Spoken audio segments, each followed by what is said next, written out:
All right, pre-show shenanigans, Everett. There are not many things in my life that are clear signs of maturity. I'll start with that. There are not many things that I do in my life.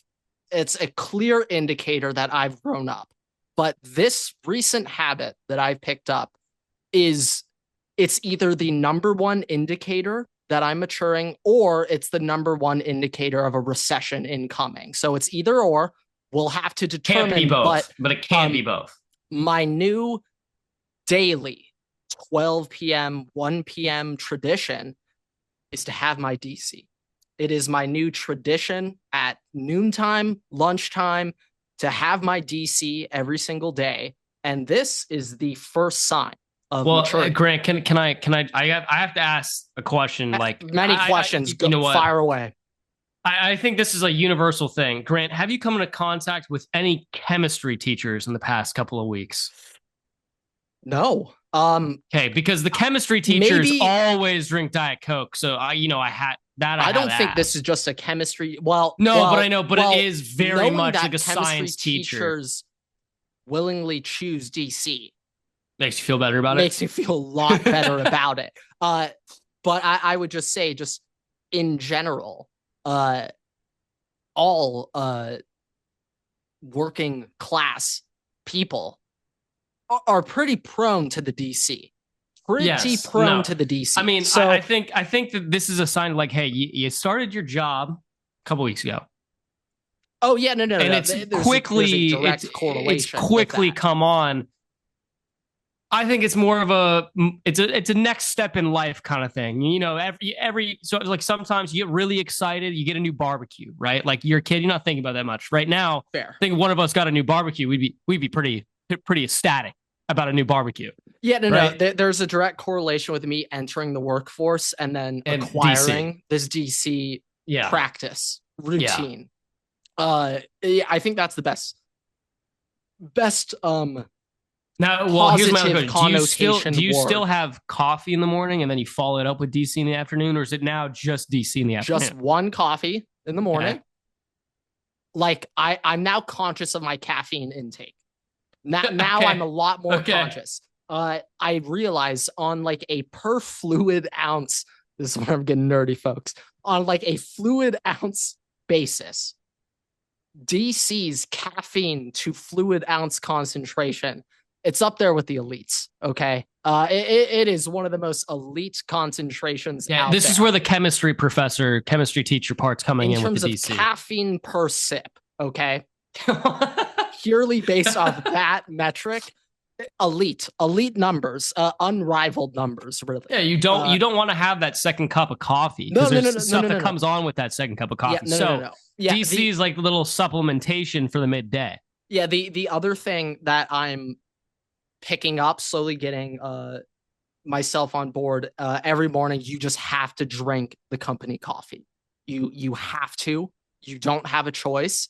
You have to drink it. And I haven't started this yet, but you know what? This is going to be my June goal. I'm Okay, going to officially become a black coffee guy. No, nothing, just that's tough. coffee. It's not supposed to taste good. It is there to wake you Just up. get That's your why job you done. drink coffee. Yeah, Grant, You you want don't to know a drink fun coffee to fact have a though? nice drink. That's not why you drink it. So, Fun fact though, for all of our Waterboy faithful, I don't drink coffee. oh, I okay. don't have I strictly am raw dogging it in the morning. I am poor choice of You've had a words, but tendency yeah, you've had a tendency to pick up the afternoon Red Bull here and there. well, here's the caveat. Anytime you have seen me on the podcast with a Red Bull, especially over the past 2.5, 3 weeks, so that's really when it picked up. I'm assuming you caught on to it over the past 2.5, 3 weeks. Those are the days that I have my finals and I'm studying from 8 a.m. in the morning until 10:30 at night. And I don't know about you. Obviously, you haven't undergone the things that I have with the content I have from this Probably never year. will. But But it is very hard to stay focused and stay awake with the subject matter at okay, hand. I So would that's where that comes I into would play. strongly suggest the morning coffee. And here's like it makes the first hour of my day fun. That's really sad to say out loud and admit, but it's true. I Well, literally like look forward to the first hour of my day my thing because is I like have a coffee. once I get up and I'm out of bed, I'm awake. Like I'm alert. There's Oh, not really brain fog. So like I'm not really trying to like that caffeine dependency. Hey, look, shout out to my mom. Yeah, caffeine dependent, coffee dependent, very my coffee parents are dependent. caffeine dependent. They I'm they are trying not not to afraid to admit spend. it either. I'm not trying to get on that wave because it's a dangerous wave. No, yeah, Um, it's it's just early signs of maturity, but I'm limiting myself. Like one coffee, one DC. Hey, you know That what? will not do Props anything to else. you. Props to you. Although it moves into DC at noon, and then you have like the 4:30 p.m. like miniature 6 ounce So can of this is what DC. I'm doing for my last work drink of the day. I go for that 3 p.m., 3:30 p.m. LaCroix. Okay, Just a get a little little carbonation. carbonation, a little bit of So carb. every sit, like I won't chug a carbonated drink. So with the Yeah, I LaCroix also wouldn't there, recommend doing that yeah, personally. no, not a good Not a idea. good idea. Especially not in the office. But like Look up you the just Sprite got challenge if you're interested. no, Sprite banana challenge. Sprite You're Mento leveling it up. challenge. Oh, that's the Coca-Cola Is it? Mento Oh, it's challenge. specifically Coke, Coke and Coke. Mentos. Yeah. I don't know if Does it works with DC and DC. Mentos You work? might have to try it and get back to us. Yeah, That no, will we may really have to do a wake you test. up. That will really Yeah, keeps you alert. may have to do a test, but this DC is just the first step in maturity for me. Uh, it's going to be a slow journey. Hey, What's next? first thing What's next after you start DC? drinking DC. Next thing, you're yelling at kids to get off of your driveway. Like, I mean, it just Is that the natural linear progression of adulthood? You go from no, it's DC to yelling at kids, get off my kids. lawn. No, like that's a little bit later. That's a little bit later. Yeah, I think There's some we're in missing between some growth. time frames in between. A couple of benchmark moments before you get to old man yelling at clouds. Maybe it's like price checking the grocery store. Um, it could Something grocery related. could I feel like complaining about traffic be in there? no, because once you turn Or is that 16, yeah, you have no, you have a little picked bit that of up leeway once quite you turn early. 16 because you're happy to drive. But then once you're 18, oh no, you're complaining about traffic. It's in there. You're not happy really to be good driving point. anymore. That now you're complaining first about it. year or two on your license, You're like, this is in sick. a way, You're just happy to be there. yeah, like in a way you enjoy a little traffic because you're like, damn, now I can play whatever song I want, blast it as loud Yeah, as can I chill. want. Like, yeah, no. I like that. I like that. Yeah, no, I think that's fair. LA is a little bit different. Maybe the traffic complaint starts at 17 versus 18, where it would maybe in Minnesota. Hey, I'll say this: real talk, traffic talk. As a man who, I literally just drove one freeway my entire life in LA, and the times I was on that freeway was not rush hour. It was opposite flow of traffic, and like for me, I'm aware of LA traffic, but I never like really had to deal with it until now. Ladies and gentlemen, Yeah. I have to drive this thing called the 405 every day. And other than LAX, the 405 is the worst place on planet Earth other than LAX. But the 405 has rewired my whole understanding of traffic. Everett, yesterday, it took me 35 minutes to go 2.5 miles. What time? Let's clarify the time that this was at as well. 8:15 a.m. So what time did you leave and what time did you get to where you were got be? on the ramp to get on the 405 8:15 a.m. I had to go technically 1.8 miles on this freeway, but if you include all the exits, I had to go 2.5 miles. 405 exits included. Right. It took me 35 minutes to get from that entrance on the 405 to the exit off. So how long from then on, how long did it take for you to get to your office? Oh, from then on, like 10 minutes. Because see, now my gears are turning because I'm thinking about what I'm about to be subjected to in about a week. Leading up to the 405 point, probably went 7, 8, 9 miles in 15, 20 minutes. So like at the start, like yesterday, I literally said out loud, where is the traffic? Holy shit. I'm gonna get there really fast. No bullshit. Not immediately not hit 8 seconds later.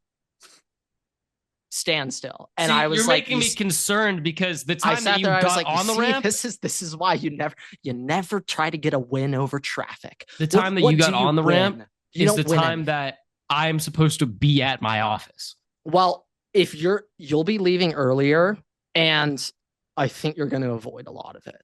But it has now crossed my mind for the first time like ever. I may be purposely staying later than when I am also a sign leave. of, I think that's also a sign of age as well. Maturity is biting the bullet and staying at the office longer. No, like literally, this is the thing. It's like just to avoid from traffic. A pure selfish. I'm looking at this from a pure selfish perspective. It pains me to know that 3 hours of my day is spent driving. 3 hours of your day over the course of 3 or 4 days a week for the foreseeable future, i.e. life. Yeah, but it's just that's a lot of days. 3 hours a day driving. Like I sit there and I'm like, I don't know. I do wonder I'm awake how like 16 to 18 hours a day, and 20% of it is driving. Like it makes you think like how much time of an LA resident's life is spent in traffic. Like what percent of their life? I just started thinking. I'm like, 20% of my day is spent driving. I'm like, dude, this is a waste. I gotta make this efficient. Like, I can't be dedicating a fifth of my day to just sitting. Sounds like you might have to move closer to the office. Yeah, we're gonna have to come up with something. If only, once again, if only we had Jack Sawyer defending the Pacific Palisades, then maybe it would still be standing today. But we didn't. Yeah, but those are just some updates. DC, yeah. I now hate traffic. We're not that far away from yelling at kids, get off my lawn. We're not that far away. That purchasing a lawnmower and mowing the lawn yourself and just being happy. We're missing some steps in between, which we'll figure out. The lawnmower purchase will be in there somewhere where you just get excited to have a very crisp lawn. Yeah, you guys are finding it out with us. If you want to actually track aging moments, maturity, help us. Give us. This is the podcast to do it on. You'll be able to see this is your interaction time. Literally, you'll be able to see maturity and aging occurring from when we were sophomores in college to whatever day this podcast ends, which at this point it's not going to happen. Who knows? But quite a pre-show. But without further ado, time for the episode. What is going on, everybody? Welcome back to another episode of the Waterboy Podcast. Today is episode 314. And Jason Tatum did tear his Achilles. Knicks are up 3-1. Very likely going to the Eastern Conference Finals, but this might just be a me thing.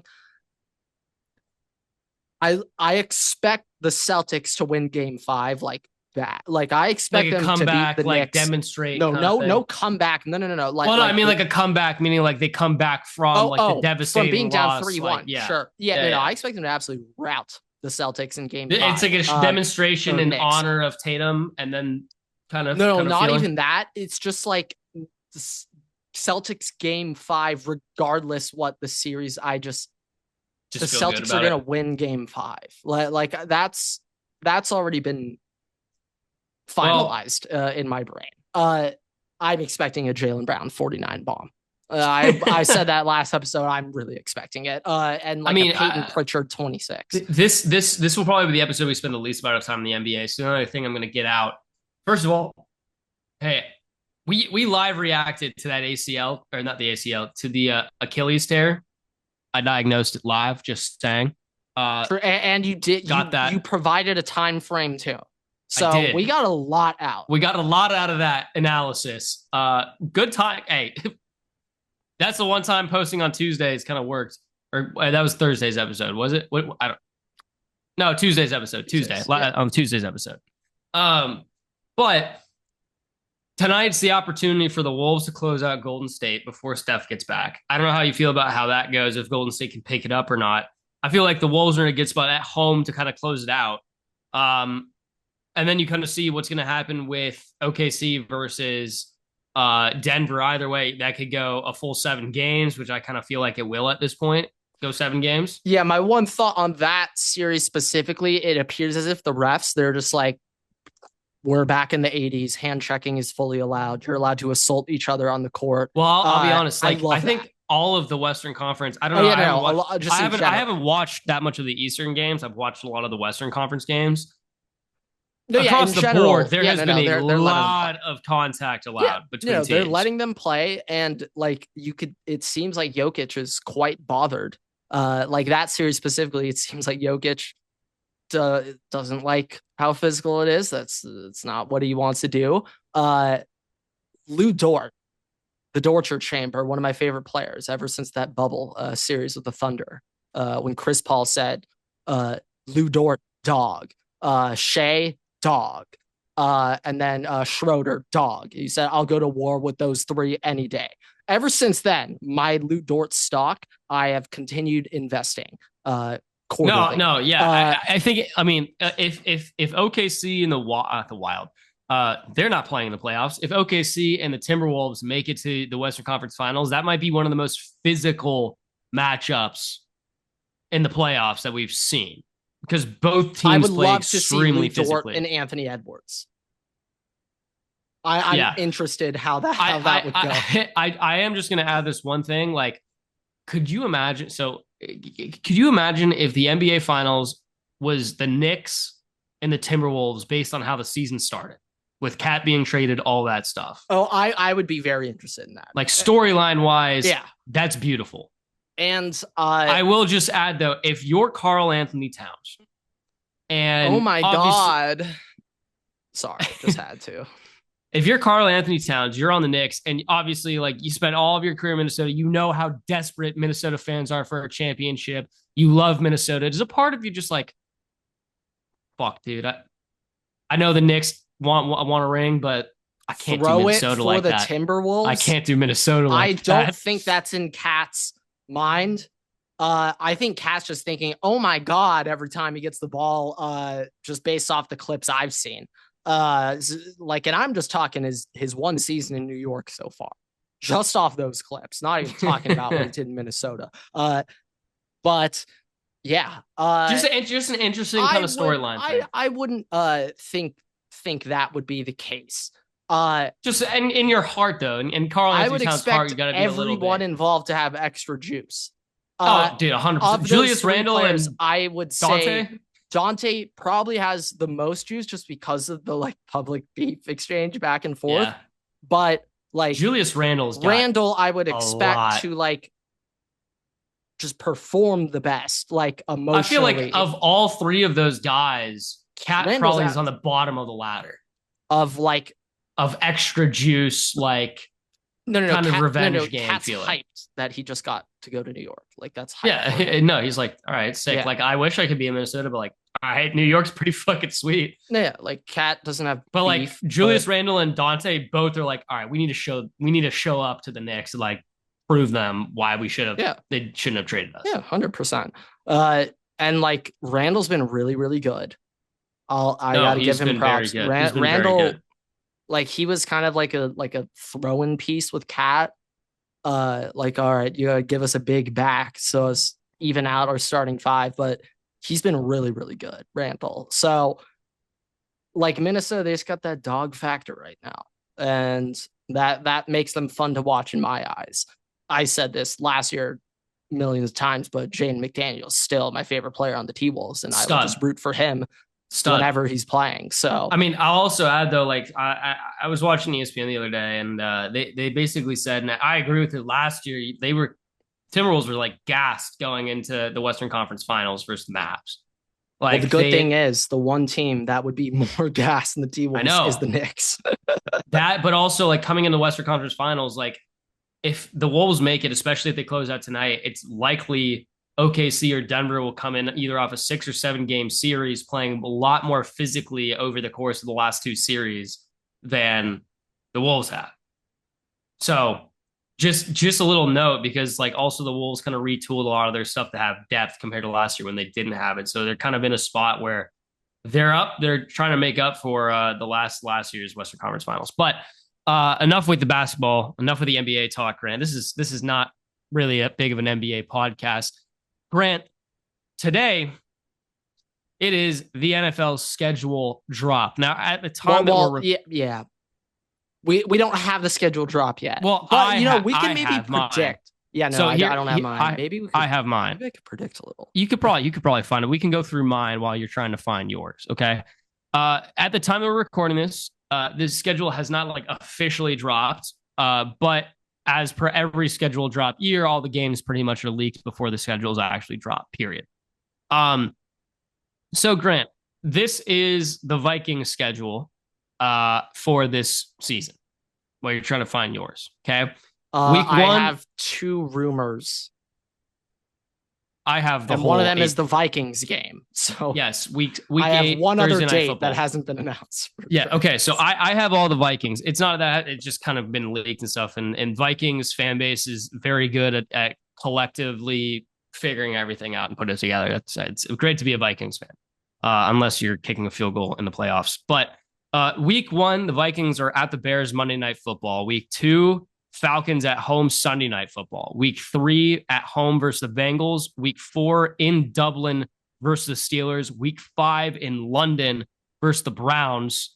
Week six is a bye across the ponds. Just week first team to ever have back to back across the ponds in different countries. By the way. Oh yeah, no, that in different countries. I thought that Crazy. happened last year. No, Jaguars played in London, or like in England. They just played in think Tottenham, and then they played. I remember they stayed. We'll have to keep a note. Yeah. But what is the win loss in that second week? Stay? Hey, that's what's track. And also, that team made the playoffs. But week 7, Eagles at home. Always have to fucking play them. Week 8 at Chargers on Thursday Night Football. Week 9 at Lions. Week 10 versus Ravens at home. Week 11 versus Bears at home. Week 12 at Green Bay. Week 13 at Seattle. Week 14 home versus the Commies. Week 15 at Dallas Sunday Night Football. Week 16 at Giants. Week 17 versus the Lions at home on Christmas. And week 18 versus the Packers at home to wrap out the season. Okay. Well, just give me just overall division out of conference, or just the divisional opponents that you're going to be facing, like out of AFC conference West, like yeah. So we have it's kind of scattered a little bit. Like I don't. It looks like we have NFC here, like Chargers. Our interconference opponents are AFC South. So the AFC West is playing AFC South. I see. And then we're playing the NFC East. Yeah, so we have the AFC North, and then it looks like the NFC East. But we do have NFC best. Oh my God. Yeah, so we do have NFC West. I think it should be NFC South is your interconference. So here's the thing. So we play the Eagles, the Commanders, the Cowboys, and the Giants. We also play the Seahawks and the Falcons. Okay, that. Oh wait. Oh, actually, no. That makes sense. Then we're also playing the Chargers have NFC East too. So then the Chargers, we play the Chargers obviously, which is AFC West. But then we also have interconference opponent with the Chargers. So so then we also have conference division. Yeah, thing. Yeah. So then we also have the AFC North. We're playing the Bengals, Steelers, Browns, and Ravens. Yeah. Okay. But we have 3 of those in a row. We play Bengals, Steelers, and Browns. Like, I'm just looking at Chargers. Like, I know I have to play AFC best. Those are 6 games. I would say Chargers probably going 4-2, 3-3 there. Look, I'll go 4-2. Just looking at this schedule, first of all, like playing in New York week 16, weather-wise is horrific. New York week 16. I will say versus probably Jackson Dart as a rookie at that point. I'm okay with B-Flow dealing with that. Playing in Seattle week 13, so we're talking like late October, November, also not ideal. And Darnold and Green Bay the week before too. So just tell me your 11 through 18. Just tell me at blank or blank. Just home versus Bears, at Packers, at Seahawks, home versus Commanders, at Cowboys, at Giants, home versus Lions, home versus Packers. Cowboys, Giants, you got to pick up those two. But that's, a notable stretch to end the year. It's just, I'll be honest, like the last week's 12, I mean, even the Bears late in the season is never a gimme, but like, so let's just say 10 to 18 really is horrific. Ravens, Bears, Packers, Seahawks, Commanders, Cowboys, Giants, Lions, Packers. Yeah, just that's a bit of a gauntlet there. Like you can get the Bears wish at you home. could have a Titans thrown in there. Yeah, you can get the Bears at home. You can get the Giants. You get the Seahawks. But like, it's gonna be a rough ride versus the Ravens, then in Green Bay, then versus the Commanders, then in Dallas, and then obviously Lions and Packers both at the end of the season. Like that's tough. And it's not even like at the start of the season. The Vikings are playing in Chicago, which by the way, that's great. Monday Night Football, Ben Johnson's first career NFL game, getting Chicago out of the way at Chicago. Cool with that. Yeah, no, you want that one right away. Falcons, Michael Penix's second technically start of the season, not counting like the last two games last year. Cool with that. Then you have to deal with the Bengals. Cool with the Steelers. Week 3 Bengals. Week 3 Bengals. That's a win. If it was week 1 or week 2 Bengals, you're guaranteed a win. But week 3, that's when the Bengals start playing football. I know. That's the hard part. I'm doing that next year. I have no idea who the Bengals are playing week 1 and 2, but I'm auto fading. That's how this shit works. Until they prove otherwise, I'm like playing Steelers in Dublin. Like, all right, right now I'm not super. Is that an away or road? Both Steelers and Browns are 2 away games for us, but they're neutral sites. Nice. No, so I know, but that's the one caveat of getting it for the Vikings to go abroad 2 weeks in a row is kind of pain in the ass. The international game, you lose a home game. Like also, assuming the timeline's up, same time as last year, I'd rather not be watching this game 2 weeks in a row at 8 a.m. or 6 a.m. in the morning, depending if I'm on the West Coast. So, hey, I'm just telling you right now, like you were sitting there, I believe. Yeah, that was a 6. That was a 6:30 a.m. start for me. Like I forget when we had this debate, but you were talking. Maybe it was like a Tulane early game or something, and I was explaining to you, I'm like, majority of Ohio State games, my whole life, I just like kind of thought in my mind like I need to be up at 9 a.m. because Ohio State's playing, and I've just operated my whole life like I need to be up at 9 a.m. on Saturdays. Like you're not sleeping in, buddy. Like that's just been ingrained in my mind. But like on a Sunday, I think that's more brutal. Yeah, no, that day I was watching football from 6 a.m. until about 8 p.m., 9 p.m. I genuinely wonder what my impression of the NFL would be if I honestly don't like the thought of having to wait until 1 p.m. for the first, like that to me seems like, Central time starting at noon is pretty sweet. I do still think that Mountain Time probably is the best time zone.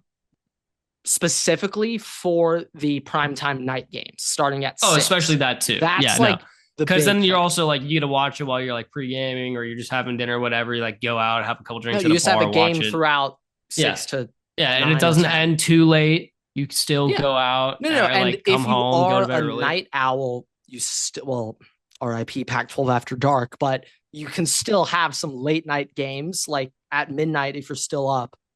Like it's great. Now, here's the thing. I'm looking at this right now, Grant. I'm looking at the just the games themselves, thinking about the networks and stuff. Yeah. Vikings are on Monday Night Football. I think that's ESPN, right? So I have to watch ESPN. Still. Have to have Sunday Night Football for Peacock. Have to have what NFL. Channel is your Christmas game on? You said you're playing Christmas. Christmas games all on Netflix this year. I thought I read one Christmas games on Amazon Prime. If it is, it's a blessing, but I will be home for Christmas. So that's a game that I might just try to I might just go to the game instead of buying whatever subscription service that is. Cause I don't have Netflix Whoa. This might be new. Flex scheduling now starts week 5. Is that new?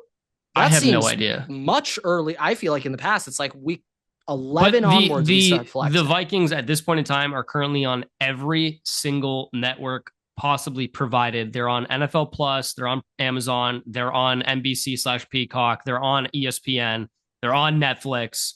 I'm I gonna like. guess the Chargers stuff isn't scheduled because just on Wikipedia right now it says Chargers play 1:05 p.m. CBS the entire year. So I'm just gonna guess that's not right. Yeah, I Don't mean, think we're also playing 1 p.m. CBS the all year. Vikings are playing 7 nationally televised games. Grant, they are playing in 7 national I games. have no idea what is like how many do the Cowboys get? Like 12? Like Probably about that. That sounds about right. like But I have no but idea that number. I just all I right. don't If know if that's I good or want not. from your perspective, Grant, from your perspective, I don't know if you found the Chargers No, I game don't slate or not. I So don't think I'm Vikings episode for the NFL, which is fine by me. Grant, I'm going to read through these games, and I want you to, because I'm biased, you're going to say win or loss.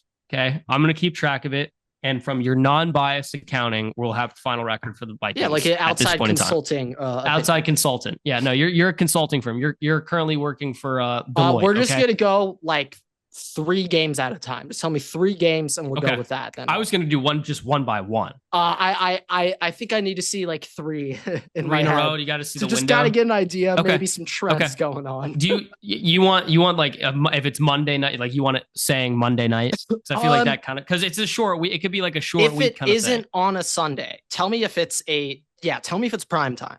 Okay. You don't need to say if it's normal Sunday time. Okay. Week 1 at Bears Monday night. 2 Falcons at home Sunday night. 3 home versus Bengals. 2-1, win the first 2, lose the Bengals.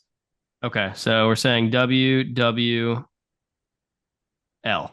A lot of my interdivision stuff is going to be based off what you have told me. So, hey, that's fine. That's fine. I'm going to go with Bears win early. You got your own picture. I'm going to pick you to drop that second Bears game, though. That's what you keep telling me. Fair. So no, that's fair. That's fair. That's what you tell me. Okay.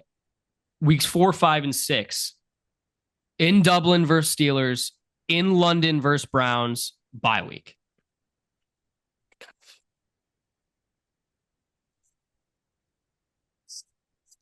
Steelers dub. Yeah, no, 2-0 there. 2-0 there. Especially the Browns week 2. Okay. Starting off 4-1 into the bye week, Grant. Okay. Coming off the bye week. Home versus Eagles, at Chargers Thursday night, at Lions. 1-2, the win is against the Chargers. Okay. So currently now we are 5-3 going into the stretch. Okay. Mm-hmm. Weeks 10, 11, 12. Home versus Ravens, home versus Bears, at Green Bay. And you've already played Green Bay? We have not played Green Bay yet. Green Bay is the last game of the season. Keep in mind, the Vikings did sweep Green Bay last year. All right, you're going to pick up this Green Bay win. Okay. Say the other first 2 again. Sorry. Home versus Ravens, home versus Bears, at Green Bay. Shit, I already said you're going to split with the Bears, but based on your call, you can. No, yeah, based on that, I don't think you would split with this scenario. But actually, I think this is my correct. L versus Ravens. Okay. A dub against the Bears here. L against the Packers. Okay. I'm gonna make this work. Okay, now we're at 6-5, Grant, going into week 13. Mm-hmm. Okay, week 13, 14, 15. At Seattle, home versus Commies, at Dallas, Sunday Night Football. Sweep, 3-0. I really want to give Sammy the dub, but nah, sweep. I really want to give it to Darn. Now sitting at 9-5, Grant, going into the last 3 games of the season. Very big, very pivotal. Could be for the NFC North here. You got 2 NFC North opponents. Okay. Lines right here. At Giants, week 16, 17, 18. At Giants, Lions at home, Christmas Day. Week 18, at home versus the Packers.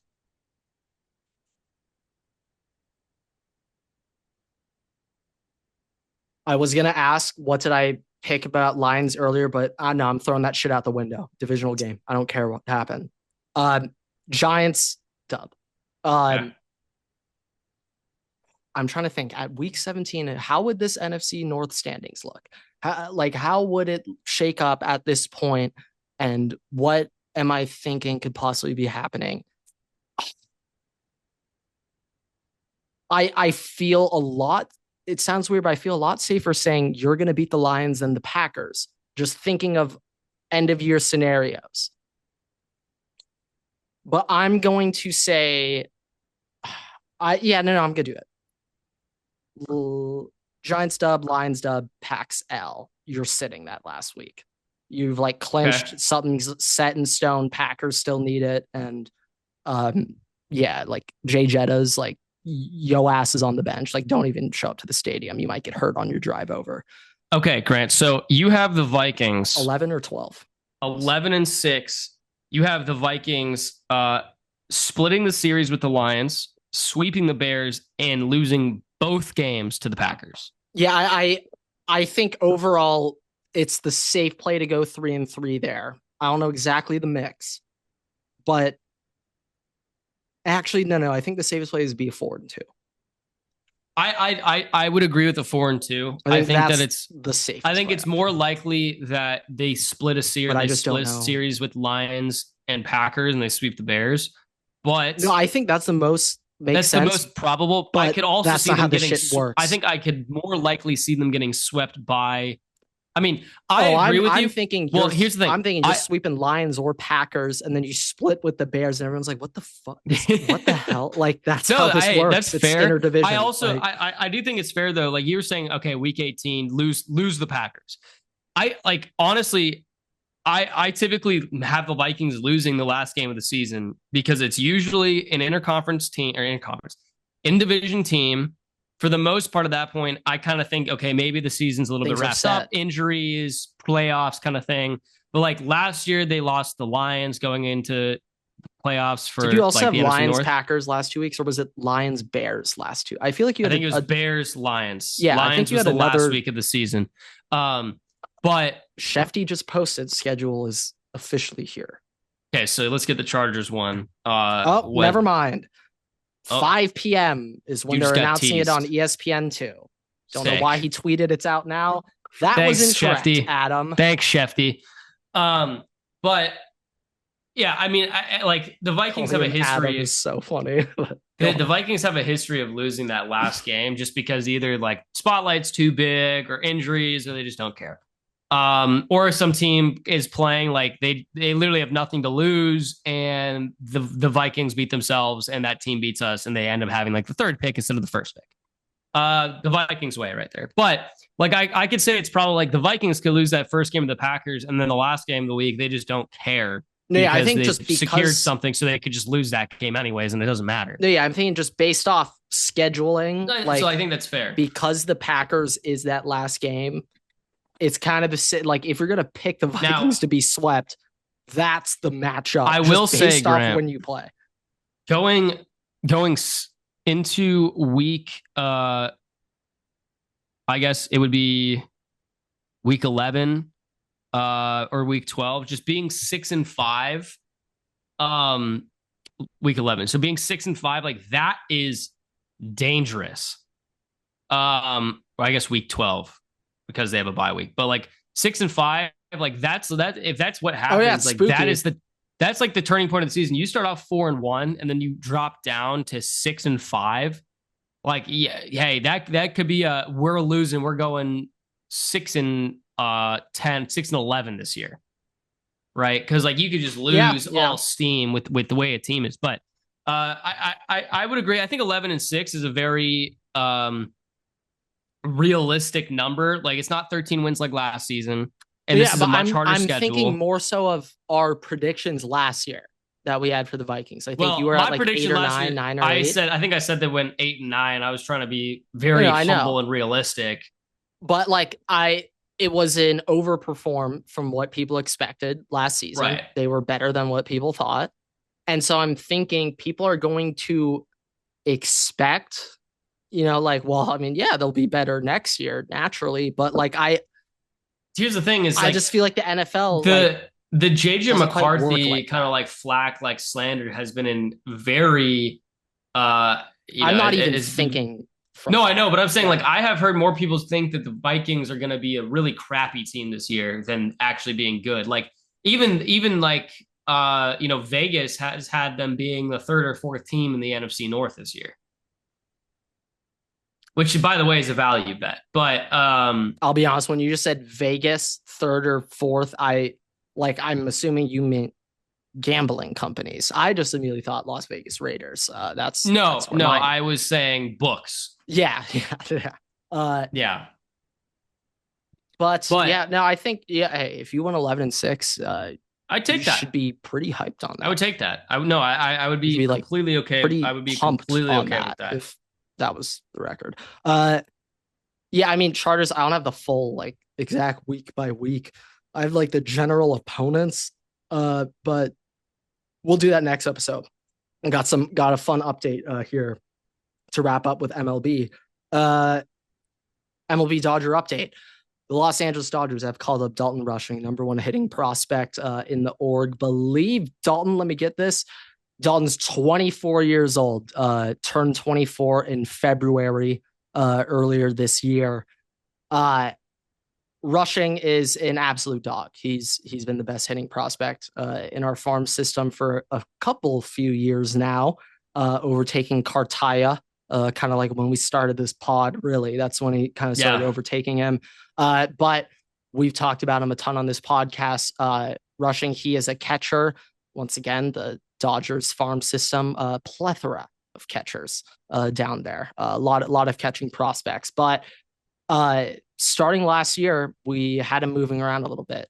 Had him play a little bit of first, a little bit of corner outfield, and overall, he's serviceable in the outfield. I'm not saying he's elite, but we don't he's really also have not any like elite corner outfielders fielding wise either. It's also not like he's been playing the position for that long. Like there are other players currently on roster that have been playing corner outfields for a long time that Dalton Rushing is comparable to, really. And I think that is in itself like important. Yeah, and like recently, defense has been a bit more of a concern of mine. Just seeing how last playoffs went, how the one thing you can control on the baseball field is if your guys make errors or not. That's like one variable you can control. You shouldn't be making errors ever. It's the bat, which makes me excited. This season, 940 OPS in AAA, 308, 424, 514 slash line. So high batting average, high on base, 5 home runs in 107 ABs. So not necessarily like much power there, but that's all right. It's okay. What has me the most interested looking at his page? I would assume Dalton Rushing would be a classic lefty hitter where he's absolutely lights out dominant against righties and he struggles against lefties. That's what I thought. No. Dalton Rushing has reverse splits. 323, 512, 548 slash line against lefties. 303, 382, 500 slash line against righties. He's better against lefties than he is righties. I wouldn't expect that to continue long term at the MLB level. No, especially when you at the show. It's just like my thought was, oh, he might be a platoon guy. Maybe that's why we're delaying calling him up because he's only going to be playing, I don't know, if fully healthy, 100 games throughout the season anyway. He's not going to be playing every day, 110 games. So I was like, maybe that's why we're delaying. But now knowing that, no, like platooning isn't a problem. He can hit righties or lefties. It doesn't matter. But it's just the hitting. The hitting I think we need a lefty because Conforto might be the worst baseball player I've ever watched in my life. We need a lefty outfielder hitting, and Rushing provides that. That and also like Dalton Rushing, like we have been talking about him for a while now, and like that it kind of gives like it's not like the Dodgers need like an extra little like spark or something right now. It's not really like it's necessary, but there are a lot of injuries. I think they and could. It is. I think they could use a little boost. Well, it Look is. at the It's just, standings. You're like, dude, what the hell? Relax. but generally speaking, like more so, like it does give you a little bit like the team is like a little bit of juice coming in, especially like any guy making their debut, especially such a high profile guy, even if they're bad, just the motivation. Yeah. Right. It's the same thing the other year when Bobby came up and everyone was like, dude, like, I hope Bobby's getting, like, obviously Bobby was good for a couple starts and then just trash. He just got hurt right away. Hey, look up Bobby Miller's first start last season. Good. That was very, very good. Thought we may have had Walker Buehler back, but we may have just recloned him, guys. But well, we did have him back, and then Max Scherzer came back. And I don't even get me started on Mad Max. God, dead to me forever. You killed I mean, Walker. here's my question to you. All right, because I'm looking more on like a long-term season outlook. So obviously he's called up right now. Teo's hurt. Tommy's hurt. Conforto sucks. Okay. Kim's currently playing on and off, playing center field. Pages is still out there. Long term, when Tommy comes back and Teo comes back, what do you still see them platoon? Like, how do you see them using Dalton Rushing? Does he still play daily? Like, what ideal scenario? He's a good hitter.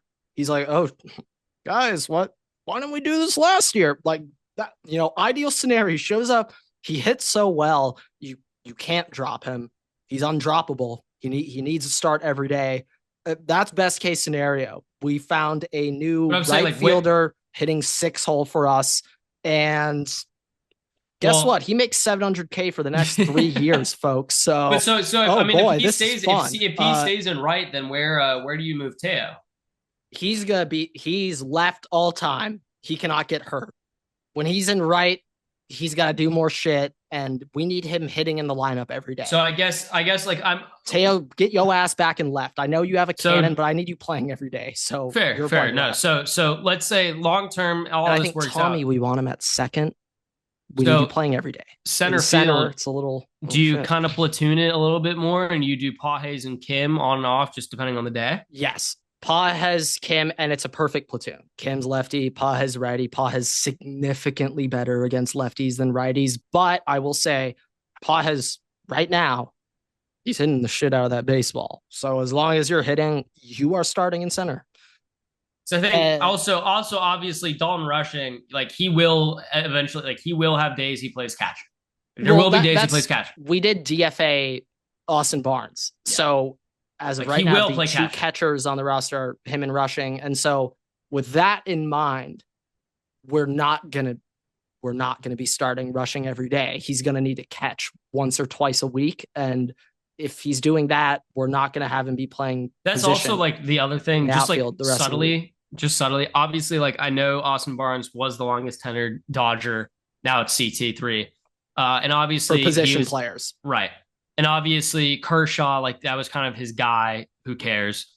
But anytime that I was going to a game, anytime I was going to a Dodgers game or I watched Barnes, I see the lineup card and Barnes is on it, I'm just like, dude, fuck. Now if I see Dalton Rushing on that, like I kind of, especially right at this moment, because it's new, it's fresh. Well, this is the thing. Like that's kind of like a little bit more juice. Like it's more juice as a fan too. If we just called Dalton Rushing up, like literally to be the backup catcher, I would be heated right now. Okay. We've talked about that before, and I had mentioned that before, and you were like, that just like why would we do that? It's a waste. You're just yeah. Like if it was Dynasty, you just took a 7,000 value player and just dropped him to 5,000.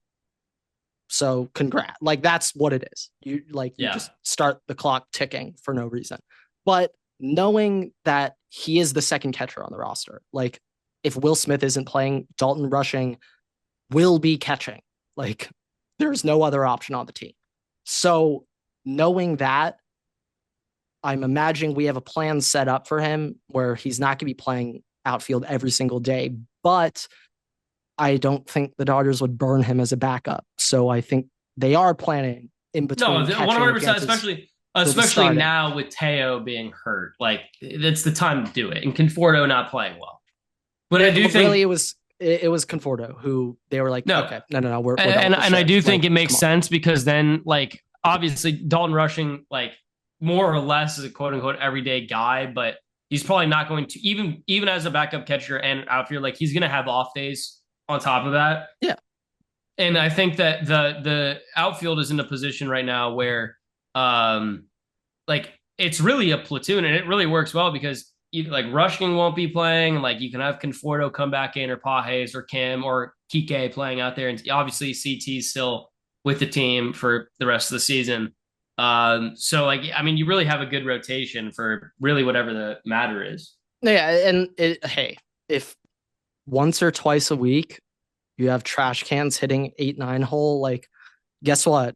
It's fine. Take a look at the other team's 7 through 9 hitters when they have to bench their starters It because it's a does. lot I mean, worse than ours. let me ask you this though. Like, let's say this works out well. Okay, let's say Teo comes back, Pages hitting well, Rushing's converting really well, and obviously Kim is still like doing solid.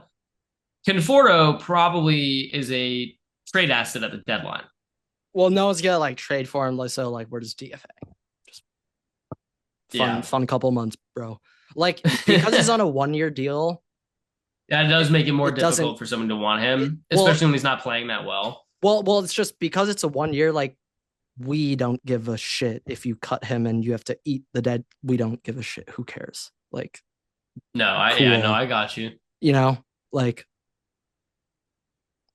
we're already over the luxury tax. Like we know we got to pay a lot to like who's we're not the gonna guy roll out a shitty player just because we paid him 20. No. Like we're here to win. Let's see, Dodgers.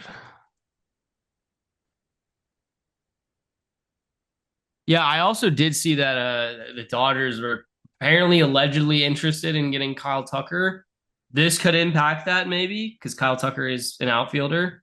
Well, yeah, no, he's just another corner outfield lefty. Free agency, but I don't think we're actually in after him. I think we're just doing what we do best, what we did with Soto. We're just saying we're interested to jack up his price too. So whatever team that buys him has to overpay. That's why we're interested. We're not actually. No. Like right now, the money's lining up. Like short term, 2-3 years, we can't really sign anyone. But if you take a deeper look at the contracts, we have an opening in 2029, and there happens to be a pretty notable free agent that year. His name rhymes with Raul Reens. Not sure if you've just super interesting timeline for how that it works. Happens to just check out perfectly with like when a lot of our contracts expire. So remember, keep your eyes on the prize, folks. Keep your pitchers will be offloaded by 29. So no, I'm saying like Glasnow and Snell's just. It's interesting when it ends. Very interesting. Yeah, no, lines up almost perfectly with Friedman knows what he's doing. Hey, if I'm the Pirates right now, I'm strongly considering. Like their org is bad. I am strongly trade him right now for the biggest trade in MLB history. You're giving up Skeens for like 4.5 more years of control. No, like you're sending me 1 through 15 prospects. You're sending me the entire. You're sending me an entire AA roster. I know that obviously, like timeline wise, 2029 when he's a free agent is like when he's coming available. But if the Pirates came up to the Dodgers, you're the Dodgers, and they say, "Hey, we'll give you Paul Skeens right now," you might have to give up Zaire Hope. You might have to give up. You would. But you have to give up those guys. Gone. Dalton Rushing, you're gone. But would you take that deal now? No, I wouldn't because it'd be an overpay. But the Pirates may be sitting here like, are we going to compete in the next 5 years? No, we're not. And we have a choice. Maybe we can get the season tickets rolling again with their Paul Skeens shout out, whatever the hell is like. If you get his like one of his balls or something, you got like or if you got his autographed rookie playing card, which they then declined. Yeah, no, exactly. Like they know the value. They know what's actually valuable. And Pirates lifetime season tickets is not equal to a Paul Skeens rookie card. But if you're the Pirates in there, you're like, we could sit on Skeens, even though we might not get what his true value is in a trade now. If we wait, it's only going to keep decreasing. Well, that's the thing. That's what the Pirates will do because they're the Pirates. They will wait 2 more seasons and then they'll trade him. I'm thinking though of a Glassnow situation. Even oh no, Snell wasn't from there. Who's the other Pirates pitcher? Who's the other Pirates pitcher that came from there? Trevor? Garrett Cole. Garrett Cole. It's so one of those Cole two. Yeah. And Glassnow, like I believe they got not Cole. He got traded later, but Glassnow got traded like year 1. Like he's got 6 years control left. Yeah. And like that's like one example I could think of a notable starter that got traded like right when they got. Well, that's why I was thinking like my thought was more Garrett Cole based. Yeah, like and because that was the same year that Trevor got traded too, right? That the Dodgers acquired him, and I think it had to be. I don't think it was the same because that was no. Garrett Cole got traded to the Stros like 18. So that was a while. It'd be like 3 years later. Yeah, would have been Trevor. Yeah, but it's pitching timeline is an interesting little thing to consider. But no, Rushing, like ideal scenario. If we call this dude up and he has a 830 plus OPS. You're starting every single day the rest of the year and like get the jerseys ready, like marketing team, get on this shit. 100%. Like here's your next star.